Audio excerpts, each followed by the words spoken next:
Hello everyone, welcome back to my channel. I'm Becca and today we are going to be prepping 4 meals for the week. Sunday, Monday, Tuesday, Wednesday, Thursday. Actually 5 meals for the week.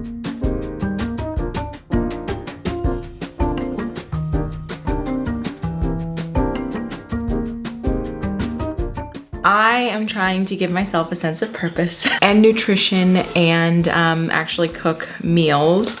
I have a really big tendency, especially when my mental health slips, to not feed myself or not feed myself very well. So last week I went to Sam's Club and I bought a bunch of like stuff that I could just put in the microwave and things like that, which really sustained me for the week. And I feel like I'm ready to enter back into the world of cooking and caring for myself. So we are going to prep those 5 meals today so that daily cooking doesn't feel like as much of a burden. Before we really get started, I want to show you this board that I made for myself. So if you are neurodivergent like myself, I have ADHD, I have a really hard time doing, like, I don't know, things that seem really basic are harder for me because I get into have to do everything all at once, or I can do nothing at all. So mapping things out on a daily list of things that need to be done every day is really helpful for me. So this, obviously days of the week, and then this is a cleaning task so that my house doesn't get disgusting, and then on Sunday I'm like, oh my god, my house is disgusting, and I feel really overwhelmed by it. So there's something like a cleaning task to do every single day. I'm gonna say I'm not very good at this, but I'm trying. And then in this section here, I have all the meals that I'm going to make. I highly suggest doing this even if you're not neurodivergent. I feel like this is helpful just so people know what to expect in the home, so that you know what to expect in the home. And I also find that prepping like this takes a lot of the mental energy off of me later, so that I do it when I have the capacity, so I don't have to worry about it when I don't have the capacity inevitably later on. Okay, so our first meal of the day is chicken pot pie, and for that I have some chicken and I need to boil it so that I can shred it.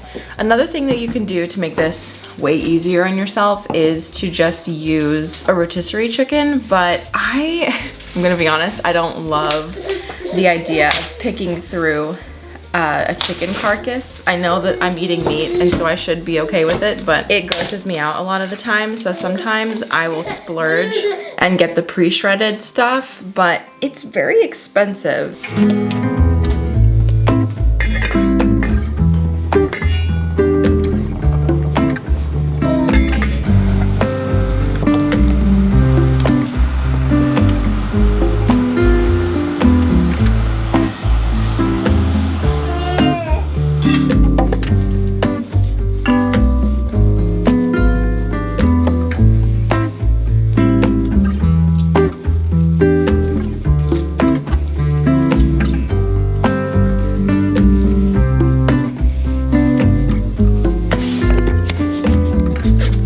I went grocery shopping at Aldi this week, so I wanted to make a pot roast for one of the meals, and I found this pot roast kit.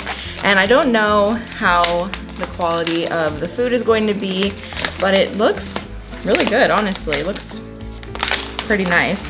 And this was only like $9. I was absolutely shook.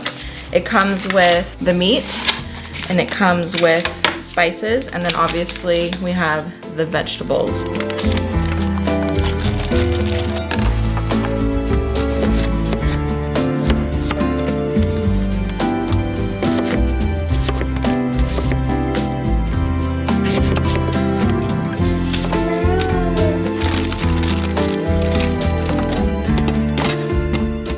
Okay, next up we need to cut up some vegetables. So I'm making a sheet pan maple Dijon sausage and fall veggies. So we have to cut up sweet potatoes.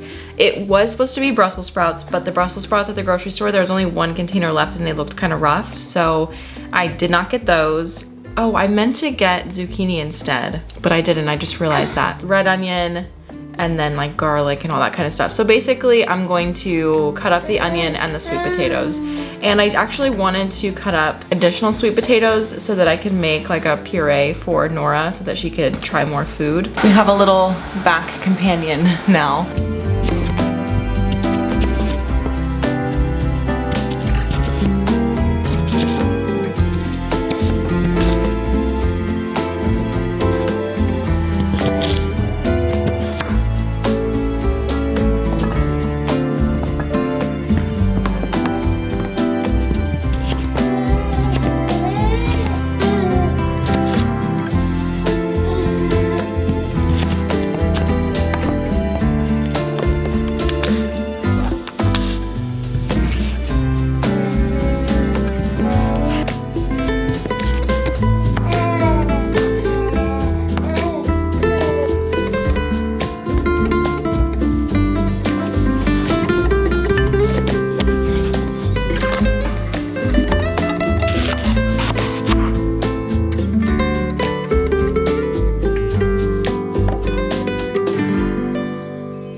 For our next chopping moment, we are going to be preparing a slow cooker butternut squash chili. And I'm really excited about this. I love chili, like so much. I have some bell peppers. I also need to cut up a butternut squash.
Okay, so the only other thing for that meal is going to be the onion, and I've already chopped that up when I chopped the red onion before.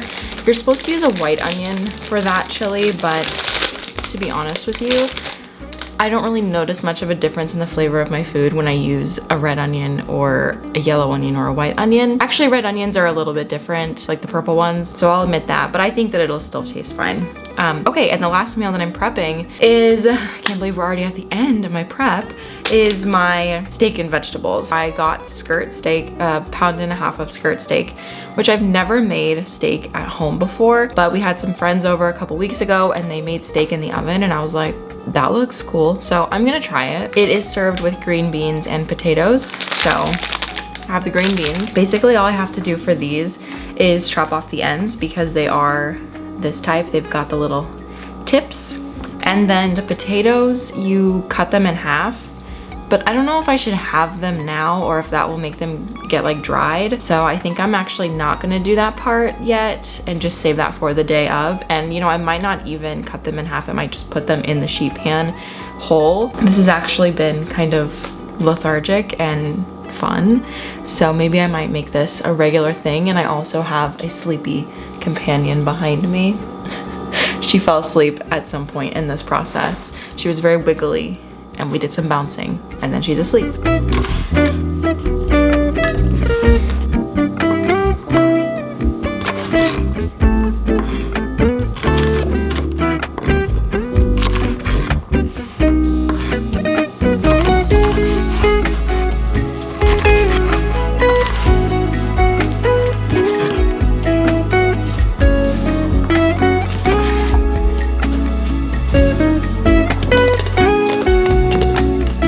Okay, so now that all of my meals have been prepped, hopefully cooking this week will be a lot easier.